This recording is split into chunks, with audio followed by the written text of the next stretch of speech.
এই যে নিজের ঘরে চোর পুষে রেখে পরের ছেলেকে চোর বলতে লজ্জা করেন? আমার ঘরে চোর? হ্যাঁ ও মাইরা,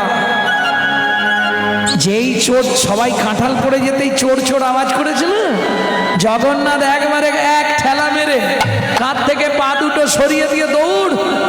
কাঁঠাল বাগানে পাঁচির ছিল, পাঁচির চপকাতে গিয়ে পেরেক ছিল, পেরেকে লেগে উড়নির এক খণ্ড ছিঁড়ে রয়ে গেছে। সে যাই যাক, সোজা গিয়ে জগন্নাথ সিংহাসন। আমার ঘরে চোর? হ্যাঁ। আসুন আমার সঙ্গে বন্ধু, সত্যি করে বলবে তুমি আমার সঙ্গে চুরি করতে গেছিলে, হ্যাঁ কি না? বন্ধু নড়েও না চড়েও না, নড়েও না চড়েও না, কোনো কথা বলে না, নড়েও না চড়েও না, কোনো কথা বলে না, নড়েও না চড়েও না। সত্যি কথা বলো বন্ধু, নাহলে কিন্তু আমি মাথা কুটে কুটে মাথা ফাটিয়ে ফেলবো। কি করবে জগন্নাথ? ধরাও পড়ে যাবে, আবার ভক্তকেও রক্ষা করতে হবে। কি করবে? ইশারা করি দেখাইয়ে দিল, ইশারা করে দেখাইয়ে দিল, উড়নি খানি ছিঁড়ে রয়েছে, ইশারা করে দেখাইয়ে দিল, উড়নি খানি ছিঁড়ে রয়েছে, পাঁচিরের ওই পেরে কেটে হরি ছিঁড়ে রয়েছে, উড়নি খানি ছিঁড়ে রয়েছে, ইশারা করে দেখাইয়ে দিল। জগন্নাথের সপ্তাদেশে রানীমাকে কৃষ্ণ মন্ত্রে দীক্ষা দিয়ে মাধবদাস চলে এলেন পিপুল বৃক্ষের তলায়। একবারে বৃদ্ধ দশা। একদিন সকাল থেকে পেট খারাপ করেছে, পায়খানা করে করে শেষ, উঠতে পারছে না। গোপাল বন্ধু একবার আসবে ভাবতে পারছেন? ওই পুরীর জগন্নাথ মাটির ভাঁড়ে করে পুরীর সমুদ্র থেকে জল এনে ভক্তকে শৌচ করালেন, নববস্ত্র পরিয়ে দিলেন। মাধবদাস বললে, বন্ধু জীবনের দুটো ইচ্ছা তুমি আমার পূরণ করে দিও। কি? কথা দাও আমার মৃত্যুর পর তুমি নিজে হাতে আমাকে সমাধি দেবে। দেব। আর একটা কথা বন্ধু, আর কোনোদিন হয় কি না হয়, একবার তোমার কোলে আমায় নেবে বন্ধু। তখনও জগন্নাথ বুঝতে পারছেন ভক্তের কি ইচ্ছা। যেই কোলে উঠেছে গলাটা জড়িয়ে ধরে বলছে, বন্ধু তোমার কোলে উঠলাম কেন জানো? কেন?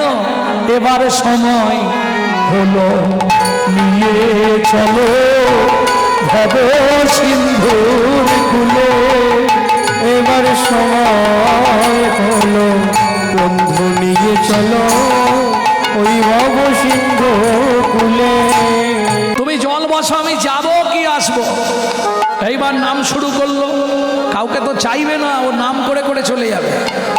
ভজ শ্রীকৃষ্ণ চৈতন্য প্রভু নিত্যানন্দ, হরে কৃষ্ণ হরে রাম শ্রী রাধা গোবিন্দ। ভজ শ্রীকৃষ্ণ চৈতন্য প্রভু নিত্যানন্দ, হরে কৃষ্ণ হরে রাম শ্রী রাধে গোবিন্দ। কয়ে কলি যুগে শ্রীকৃষ্ণ চৈতন্য অবতার, কয়ে কলি যুগে শ্রীকৃষ্ণ চৈতন্য অবতার। খেলিবার প্রবন্ধ কইল খোলো কদতা, খেলিবার প্রবন্ধ কইল খোলো কদতা।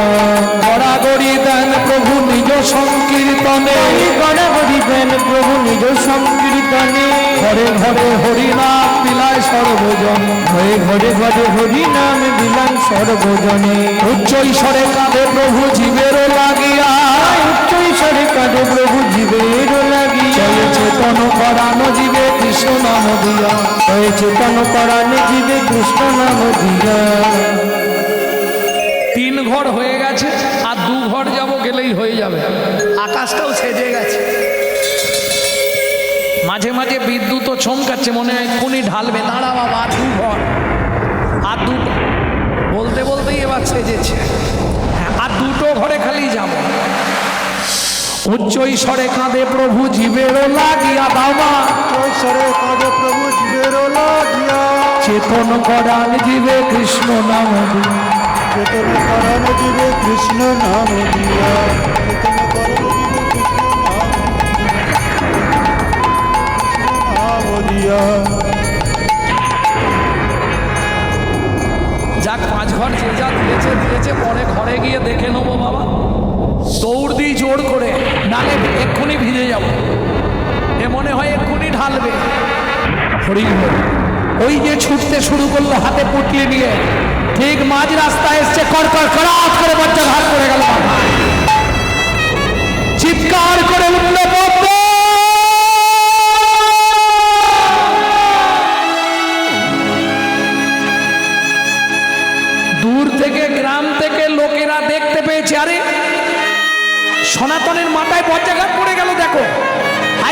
দেহটা কিরম দাউ দাউ করে চলে যাচ্ছে দেখো। ইস, এ কি অবস্থা হলো দেখো গো। বৈষ্ণব মানুষ, সারা দেহটা দাউ দাউ করে জ্বলছে, পুটলি হাতে শুয়ে পড়েছে, পুরো ছাই হয়ে গেছে। চলো আমরা গিয়ে পদ্মাকে একটা খবর দিই।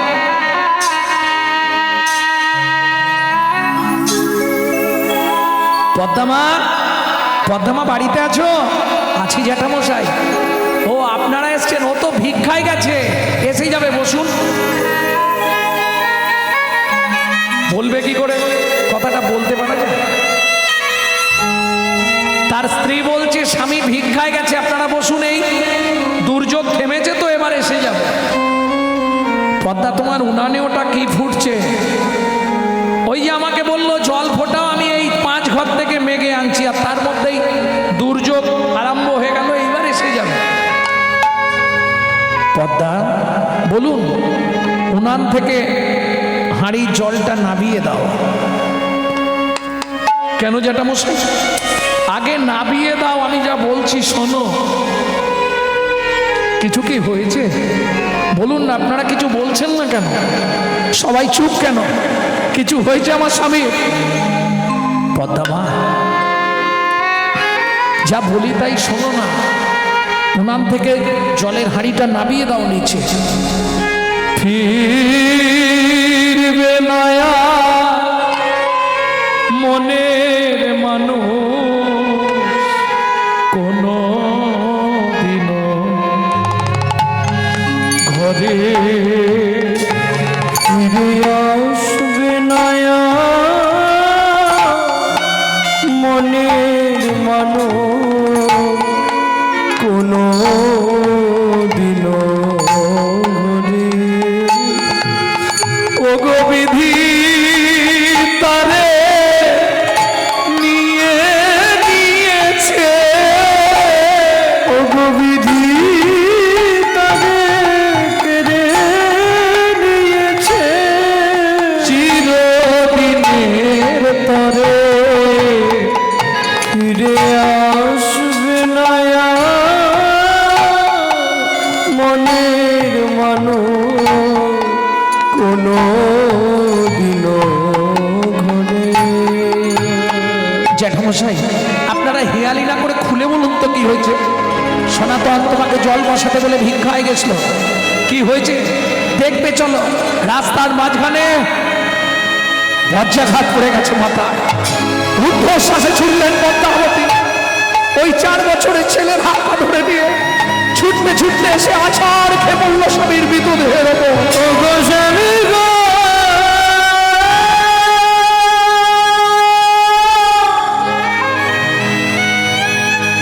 কেন তোমার মন ভোলা বলে দাও ওগো।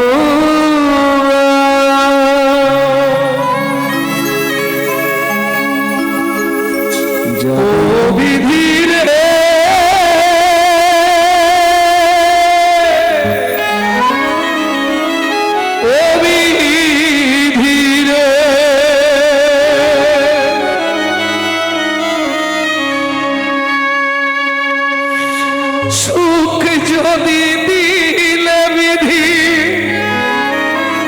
কেন কেড়ে নিলে, কোন জনমে তুমি প্রতিশোধ নিলে। সুখ যদি দিলে বিধি কেন কেড়ে নিলে, কোন জনমে তুমি প্রতিশোধ নিলে। ভেঙে দিলে ভেঙে দিলে করলে যা যাবা, ভেঙে দিলে করলে যা যাবা। বড় আশা ছিল এ জীবনে, এতদিন ধরে জানে তোমার তোমাকে না দিয়ে কোনোদিন পাইনি, তার বিনিময়ে তুমি এই কৃপা করলে। কি পেলাম তার প্রতিদানে, সুখ যদি দিলে বিধি কেন কেড়ে নিলে, কোন জন্মে তুমি প্রতিশোধ নিলে। ও বিধি রে,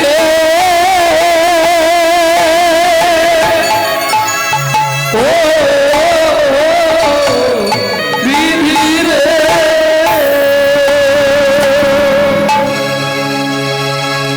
ওমা মা, বাবা রাস্তায় ঘুমাচ্ছে কেন? 4 বছরের ছেলে, সে তো অত বোঝে না। ওমা বাবাকে ডেকে নিয়ে চলো না বাড়িতে। বাবা রাস্তার মধ্যে এইভাবে ঘুমাচ্ছে কেন? খোকা, বাবার নেই বাবা। পাড়ার লোকজন মিলে অন্ত্যেষ্টিক্রিয়া করলেন। 4 বছরের ছেলে মাধু বাবার মুখোগ্নি করলেন। কিন্তু সংসারটা চলবে কি করে? বাবা না হয় ভাগবত করতো, হরিনাম করতো, ভিক্ষা মাগতো, চলে যেত। চলবে কি করে? দুঃখিনী মা পদ্মাবতী 4 বছরের ছেলে মাধুকে জল দিয়ে চাবি দিয়ে রেখে ঘরের মধ্যে চলে যায় লোকের বাড়ি কাজ করতে। ও মায়েরা, তখনকার দিনে 2টো করে রুটি দিত, সকাল থেকে সন্ধে পর্যন্ত খাটলে। একটা রুটি জল দিয়ে ভিজিয়ে মা ছেলেকে খাওয়াতো, একটা নিজে খেত। তাও সকালে যাবে আর সন্ধ্যায় ফিরবে। ভাবতে পারছেন? বাবুর বাড়ির কাজ, তাও ভগবানের সহ্য হলো না। কাজের শেষে মা আঁচল পেতে দাঁড়িয়েছে, রুটিটা ছুঁড়ে দিয়েছে, মায়ের আঁচলে না পড়ে নিচে পড়েছে। আর যেই নিচে পড়েছে, কারো সর্বনাশ আর কারো পৌষ মাস। ও 2টো রুটি নিয়ে চলে গেছে। পদ্মাবতী কাঁদছে, কুকুর আমি জানি তোর খিদে পেয়েছে, কিন্তু আমি ঘরে ফিরবো কি করে? ফেরার সঙ্গে সঙ্গে চাবিটা খুললেই আমার 4 বছরের ছেলেটা ছুটে আসবে। মা, ও মা, কিছু খেতে দাও না মা, কিছু একটু খেতে দাও না মা। ভক্তমণ্ডলী, ভক্তিমতী মায়েরা, মা হয়ে যদি ছেলেকে 2টো খেতে দিতে না পারি, আমার মনে হয় এর থেকে মাতৃত্বের জীবনে বড় দুঃখ, বড় কষ্ট আর কিছু হতে পারে না। দক্ষিণী মা পদ্মাবতী ফেরার সঙ্গে সঙ্গে মাধু ছুটে এসছে। কি মা, তোমার চোখে জল কেন? তোমার আঁচলে আজকে তো খাবার বাঁধা নেই, খুব খিদে পেয়েছে জানো মা। বাবা মাধু, জল খা বাবা, সকাল থেকে তো শুধু জলই খাচ্ছি, কিছু একটু খেতে দাও না মা, খুব খিদে পেয়েছে। বলুন তো এইবার ওই মায়ের ভেতরটা কি হয়? এ সবাই বুঝবে না গো, যাদের জীবনে এমন একটা দিন গেছে তারা অনুভব করতে পারবে। কারণ কথাটা বলতে গেলে সব থেকে বেশি কষ্ট হয় আমার নিজে। আজকে হয়তো আপনাদের কৃপায় একটা জায়গায় পৌঁছে গেছি, কিন্তু এক সময় আমার জীবনে এরম দিন গেছে, আমার মা লোকের বাড়ি থেকে ফ্যান চেয়ে এনে নুন দিয়ে গুলে দিত, আমি খেয়ে স্কুল যেতাম।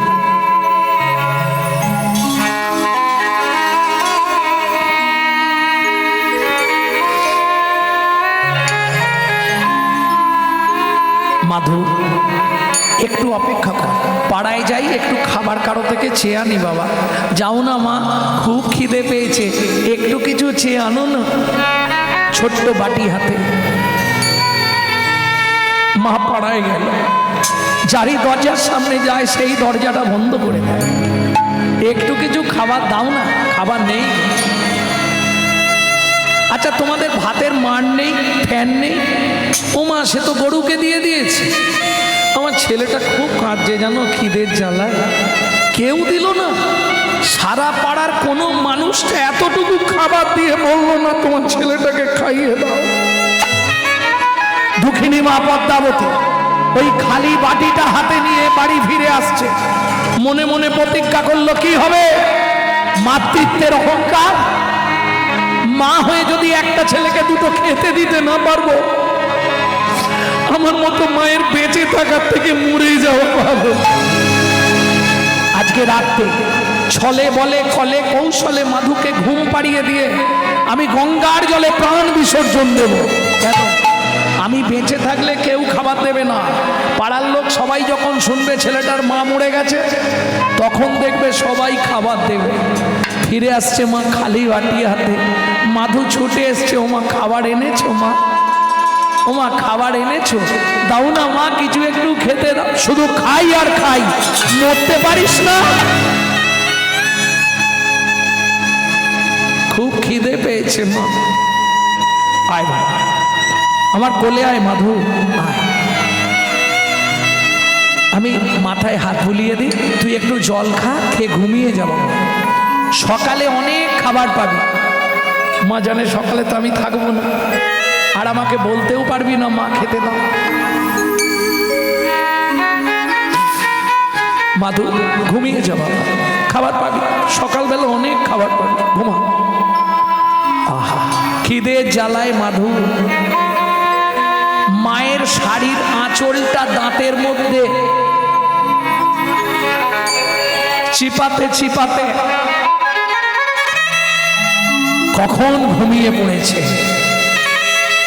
দাঁতে আঁচলটা চেপা হয়ে রয়ে গেছে। দুঃখিনী মা পদ্মাবতী গভীর রাত্রিতে মাধুকে বিছানার ওপর শুইয়ে দিয়ে ভগবানের উদ্দেশ্যে প্রণাম জানিয়ে বললে, হে ভগবান, শাস্তে বলে জীব দিয়েছেন যিনি, আহার দেবেন তিনি। ঠাকুর গো, প্রাণের মাধুকে আমি তোমার চরণে রেখে যাচ্ছি ঠাকুর, তুমি ওকে দেখো। এই বলে যেই না চলে যেতে যাবে, এক পা, দু পা, তিন পা, কি হলো? আঁচলের টানে মাধু জাগিয়া উঠিল। আচলের টানে মাধু, ও গো মা গো,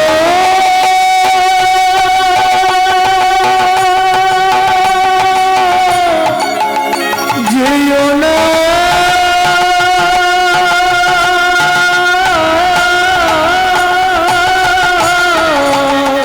আচলের টানে মাধু জাগিয়া উঠিল। আচলের টানে মাধু জাগিয়া উঠিল।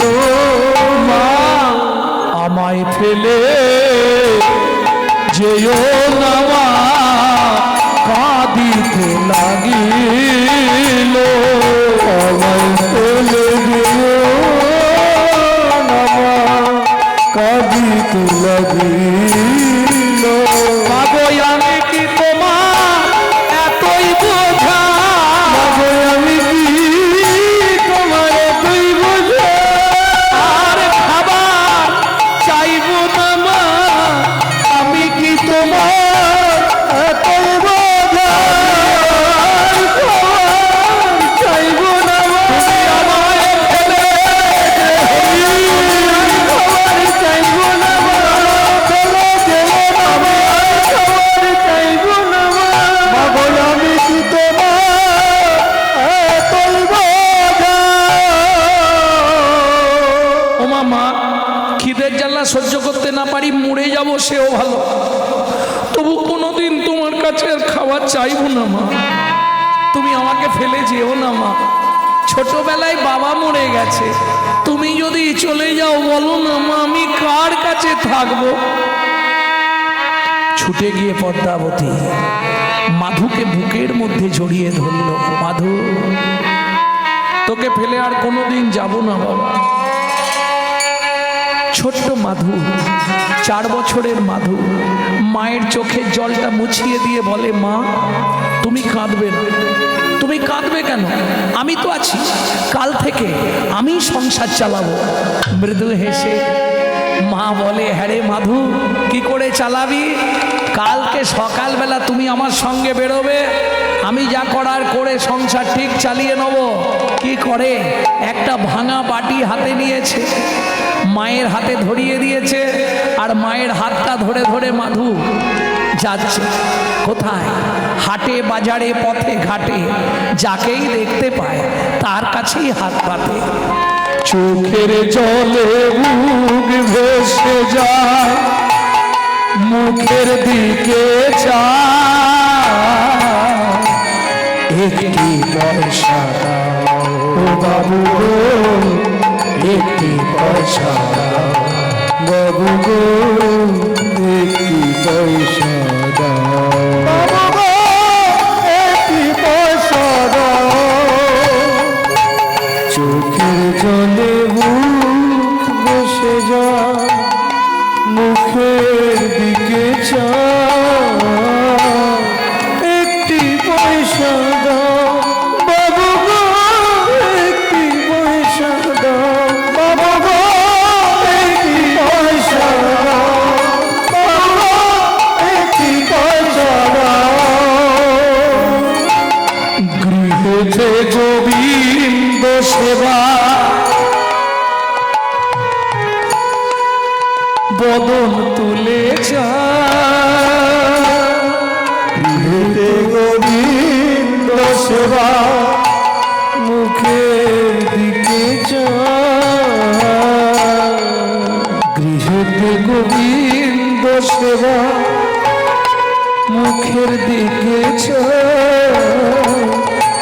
চোখের জলে বুক ভেসে যায় একটি পয়সা দাও,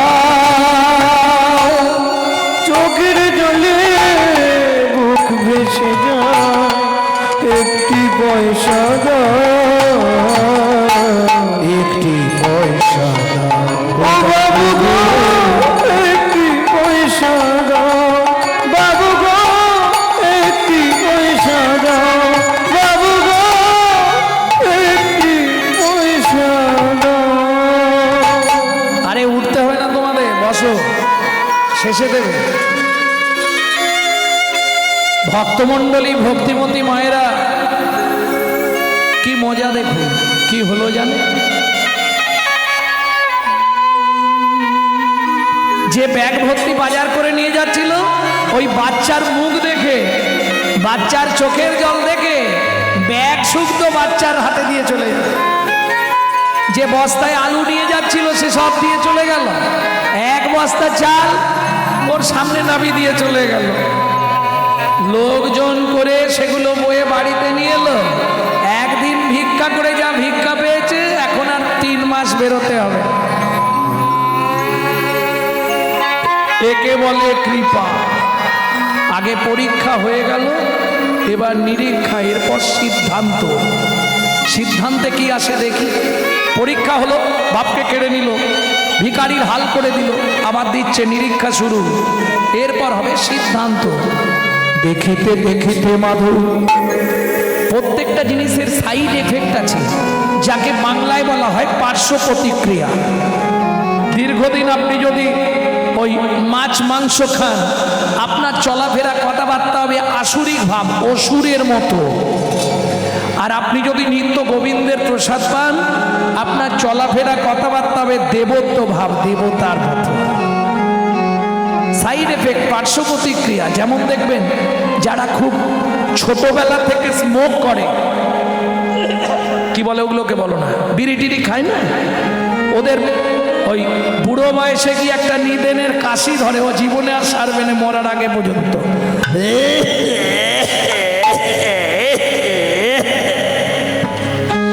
ও দেখে নেবেন যাদের এসে গেছে, সাইড এফেক্ট, পার্শ্ব প্রতিক্রিয়া। তাহলে চলুন প্রসাদের পার্শ্ব প্রতিক্রিয়াটা কি হচ্ছে। দেখিতে দেখিতে মাধব 10 বৎসর হইল, দেখিতে দেখিতে মাধব 10 বৎসর হইল, একাকী বিরলে বসি চিন্তা যে করিল, একাকী বিরলে বসি চিন্তা যে করিল। এখনই তোর মায়ের কাছে যা, গিয়ে একবার জিজ্ঞাসা কর। বেশ, তোরা তাহলে এইখানে দাঁড়া, আমি জেনে আসছি। এখনই যা। জননী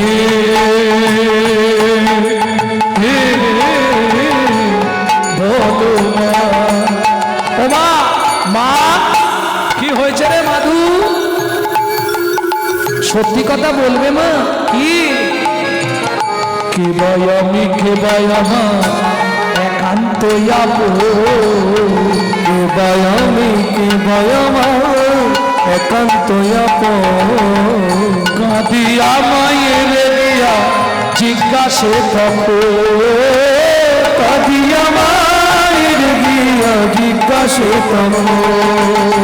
বলো বলো মা কে বায়াবো বলো বলো মা কে বায়াবো আমায় বলো বলো মা কে বায়াবো বলো বলো মা কে বায়াবো জগৎ মাঝে সেবা কুঞ্জন বলো বলো মা কে বায়াবো জগৎ মাঝে সেবা কুঞ্জন তাহার চরণ করবো শরণ জগৎ মাঝে সেবা হরি হরি শরণ করবো জগৎ মাঝে সেবা কুঞ্জন বলো বলো মা কে বায়াবো। মাধুর মা দেখলো ছেলেটা যৌবনে পা দিয়েছে। আমাদের মায়েরা হলে বলবে তোর জানার দরকার নেই, কি কদিন পর তোর একটা বেয়া দেবো, সুন্দর দেখে বউ মানবো, বৌমার রান্না ভাত খাবো, কলি যুগে হবে না। মাধু বলছে ও মা বলো কি হলো, ওদের হরিনাম শোনা হয়ে গেল নাকি? আচ্ছা যাও যাও সাবধানে যাও। এত তাড়াতাড়ি চলে যাবে? বলবে তো, তাহলে আমি শেষ করে দিই তো। শোনো, এখান থেকে তাড়াতাড়ি গেলে সেখানে যেতে দেরি হবে। যত করবি চালাকি, যাবার আগে বিছানায় ফেলে রোগড়ে রোগড়ে মারবো, তখন বুঝবি জ্বালাকি। আর এটাও বলে দিচ্ছি, যারা চলে যাচ্ছ একটু কান খুলে শুনে যাও, যুগল না দেখে চলে গেলে তোমাদের ঘরেও যুগলে গন্ডগোল লাগবে। একদম ব্রাহ্মণের ছেলে, অভিশাপ দিয়ে দিল।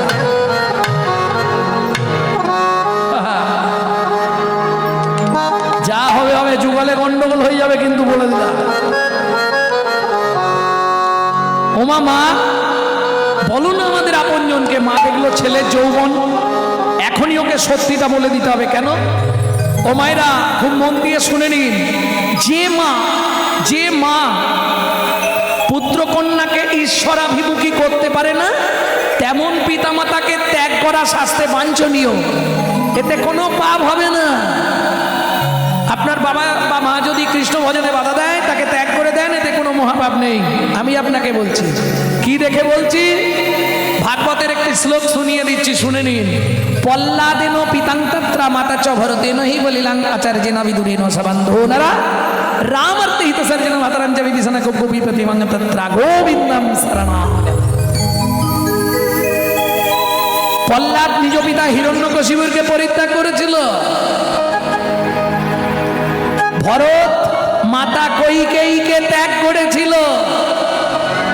যদি গুরুদেব ভজনের প্রতিকূলে কথা বলে, সেই গুরুদেবকেও ত্যাগ করা শাস্ত্রে বাঞ্ছনীয়। বলিলাম আচার্যেন, বলি মহারাজ নিজ গুরু শুক্রাচার্যকে ত্যাগ করে দিলেন। বিদুরেন সবান্ধ দ্বারা, বিদুর আত্মীয় সবান্ধবকে ত্যাগ করেছিল বলে ভগবান কৃষ্ণ দুর্যোধনের রাজ অট্টালিকার রাজভোগ ছেড়ে দিয়ে বিদুরের ঘরে কলার চোপা খেতে চলে গেল। প্রেম সে বলো চৈতন্য মহাপ্রভু কি।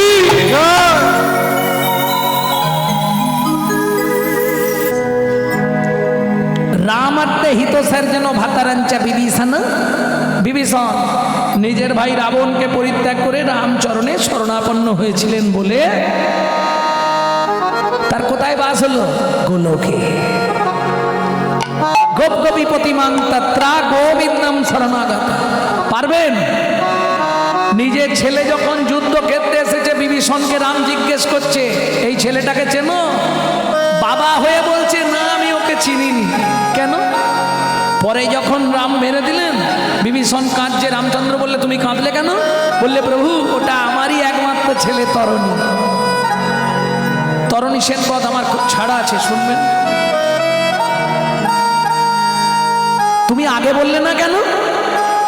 বাবা হয়ে বলছে, কত মানুষ জন্মায়, কত মানুষ কোথায় মরে যায়। আমি চাইছিলাম আমার ছেলের মৃত্যুটা যেন তোমার হাতেই হয়। আছে কোনো বাবা মা বলবে একথা? ভাবু কতখানি ত্যাগ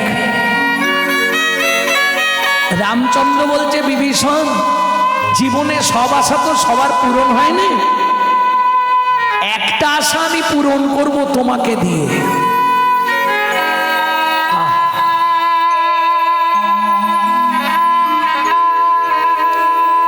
বিভীষণ বলছে প্রভু কি আশা? বলছে সারা জীবন সাধু গুরু বৈষ্ণব ভক্ত এরা ভগবানকে প্রণাম করে, আজকে আমি ভগবান হয়ে বলছি আর কিছু হোক না হোক জীবনে আজ তোমাকে একটা প্রণাম আমি করব। কি বলছো প্রভু?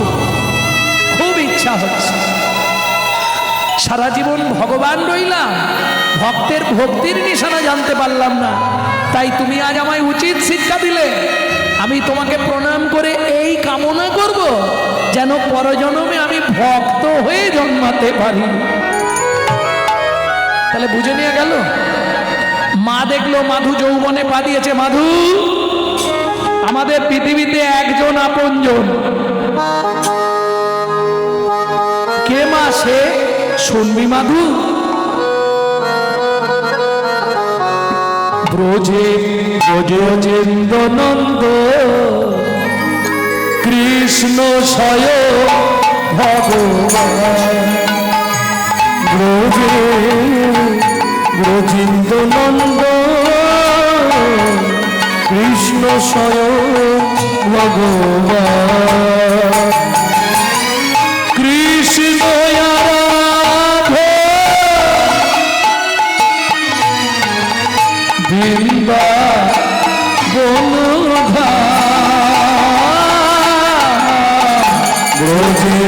ব্রজেন্দ্র নন্দ কৃষ্ণ স্বয়ং ভগবান।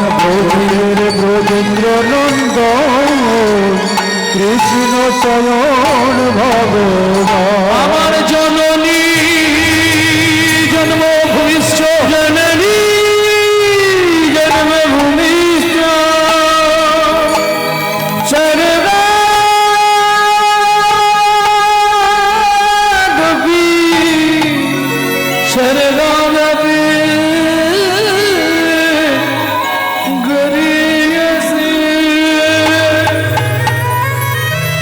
মাধু, আমাকে প্রণাম করলি কেন?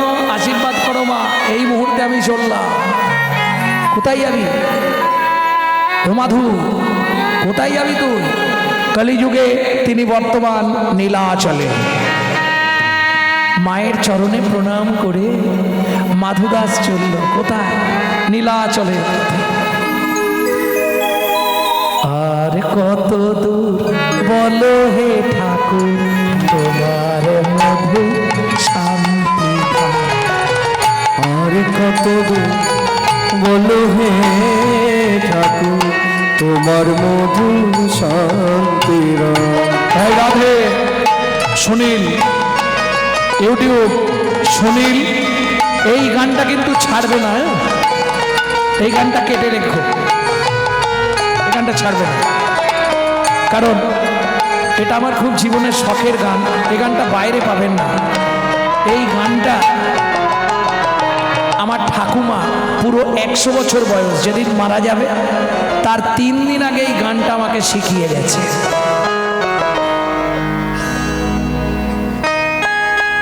কাজে আর বলছে, হ্যাঁ রে তুই এখন কদিন গানে যাবি না তো, বাড়ি থাকবি তো? কেন ঠাকুমা? শোন না, আমার শরীরটা খুব একটা ভালো নেই, একটা গান মনে পড়েছে, তুই একটু শিখে নে তো।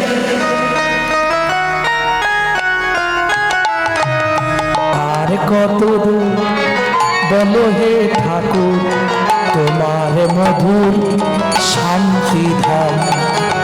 আর কত দূর বলো হে ঠাকুর তোমার মধুর শান্তি ধাম। এ দুর্গম পথে চলিতে চলিতে, দুর্গম পথে চলিতে চলিতে অবসান মন দেহ প্রাণ তোমার মধুর শান্তি ধাম। আর কত দূর বলো হে ঠাকুর তোমার মধুর শান্তি ধাম। আর কত দূর বলো হে ঠাকুর তোমার মধুর শান্তি এখনো বলিতে ভবেছিল যারা দাগা দিয়ে বুকে চলে গেল তারা এখনো বলিতে ভবেছিল যারা দাদা দিয়ে বুকে চলে গেল তারা জরা ব্যবস্থা হয়ে বোধে জরা বেদি চলার তো নাই দিরা আর কত বলো হে ঠাকুর তোমার মধুর শান্তি তোমায়রা এসে পৌঁছালো কোথায় পিপুল বৃক্ষের তলায় 7 দিন 7 রাত অনাহারে অনিদ্রায় ভজন করছে। 7 দিনের দিন গভীর রাত্রিতে জগন্নাথ নিজ ঘরণী লক্ষ্মীকে ডেকে বললেন, লক্ষ্মী আগামীকাল একাদশী,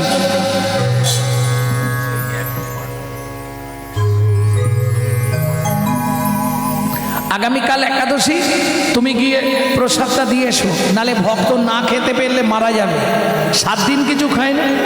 জগন্নাথ আদেশে জগন্নাথ ঘরণী লক্ষ্মী জগন্নাথের নিবেদিত সোনার থালার ভোগ প্রসাদ নিয়ে আসছে ভক্তের সেবার জন্য মন প্রাণ ভরে।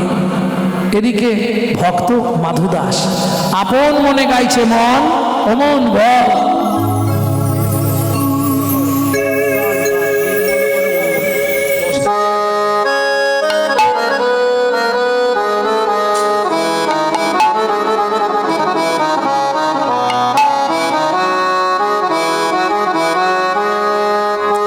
হরি মুরারি মুকুন্দ হরি মুরারি মুকুন্দ শ্রী জগদানন্দ নন্দ নামের বর্ণে বর্ণে সুধা ঝরে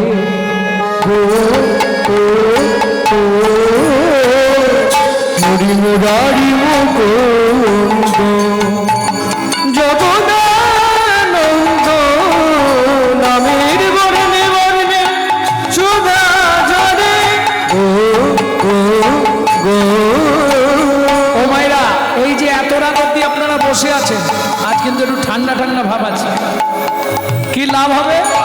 বুক ভরে যাবে অভাব মেটাবে ত্রিতাপ জ্বালা আর রবে না রে। বুক ভরে যাবে অভাব মেটাবে ত্রিতাপ জ্বালা আর রবে না রে। ভজরে অন্ধ চরণারবি তোমার ভজরে অঙ্গ চরণারবি সেই রাম হরে কৃষ্ণ হরে হরে হরি মুরারি মুকুন্দ নিতাই গৌরী হরি হরি হরি নামের বর্ণে বর্ণে সুধা ঝরে গো গো গো। কি আমি জগন্নাথ ঘরণী লক্ষ্মী, এই নাও সোনার তালার ভোগ প্রসাদ, প্রসাদ সেবা করো। কালকে একাদশী, আজকে খেতেই হবে, তাই না? ভক্তমণ্ডলী ভক্তিমতী মায়েরা সেবা করে হাত মুখ প্রক্ষালন করে মানে ধুয়ে সোনার থালাটা পিছন দিকে রেখে আবার ভজনে বসলে। এদিকে ভোর হয়ে গেল, জগন্নাথ মন্দিরের দ্বার উন্মোচন করে পাণ্ডারা বিস্ময় হলেন হতবা। এই শ্যামলাল, কাল সেবাকে দিয়েছিল ওই তো মদন প্রভু। মদন বাবু, হ্যাঁ, মদন বাবু, মদন প্রভু। মদন বাবু বলছি, মদন বাবু কাল সেবা আপনি দিয়েছিলেন, রাতে চাবিকে দিয়েছিল, সকালে চাবিকে খুললো, সোনার থালা কোথায়, প্রসাদ কোথায়, কিছুই নেই। ব্যাপারটা কি? আরে দেখুন, খুঁজে দেখুন, জানি না বললে কি রানীমা ছাড়বে আমাদের? পিঠের চামড়া তুলে দেবে। লাঠিয়াল নিয়ে পাণ্ডারা সোনার থালা খুঁজতে বেরোলেন। কেহ বা উত্তরে, কেহ বা দক্ষিণে, কেহ বা উত্তরে কেহ বা দক্ষিণে সাধনে ভাইয়া যায় যাহা মাধুরা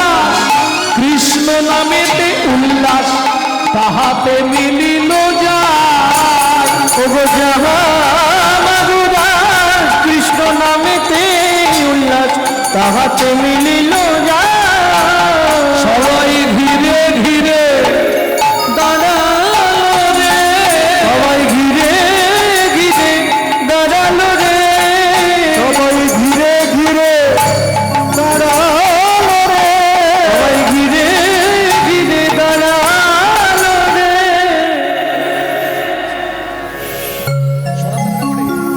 দিনের বেলা হরি হরি, রাতের বেলা থালা চুরি।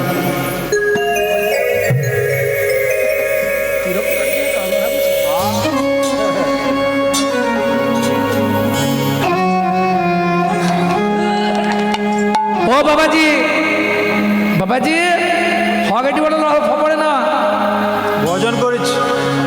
কড়া করেছি, হ্যাঁ ভজন করেছি।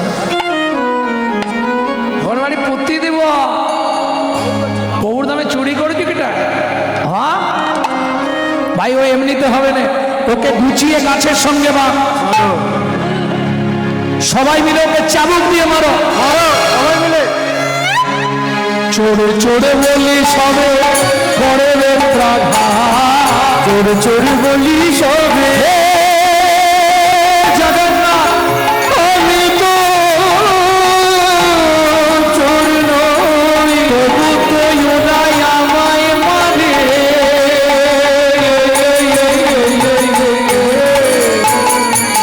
চোর চোর বলি সবে করে বেত্রাঘাত, চোর বলি সবে রক্ষা করো জগন্নাথ, রক্ষা করো জগন্নাথ, রক্ষা করো ভক্তের লাগি শ্রী জগন্নাথ সহিল আঘাত। ভক্তের লাগি শ্রী জগন্নাথ সহিল বলি ভক্ত বড় জানাইল, ভক্ত বড় জানাইল, ভক্তের আঘাত অঙ্গে গ্রহণ করিল জগন্নাথের অঙ্গ। হরি হরি হরি আঘাত গ্রহণ করিল, অঙ্গ ফেটে গেল, আঘাত গ্রহণ করিল, ভক্ত বড় জানাইল। অচৈতন্য অবস্থায় মাধুদাসের দেহটা নিয়ে ফিরে এলো, ফেলে রেখে সোনার থালা নিয়ে ফিরে এলো পাণ্ডা। কিন্তু মন্দির আর খোলা যাবে না, সূর্য উঠে গেছে। ইন্দ্রপুরে যাস্তি গুন্ডিচা দেবী জগন্নাথ মন্দিরের দ্বার উন্মোচন করেই চমকে উঠল। কি দেখে? মন্দিরের বিগ্রহ জগন্নাথ মেজের ওপর উপুর হয়ে পড়ে আছে, সর্বাঙ্গ ফেটে গিয়ে রক্ত গড়িয়ে গড়িয়ে পড়ছে। ছুটে গিয়ে ইন্দ্রপুরে যাস্তি গুন্ডিচা দেবী জগন্নাথকে বুকের মধ্যে জড়িয়ে ধরে বলে উঠল, বল জগন্নাথ বল।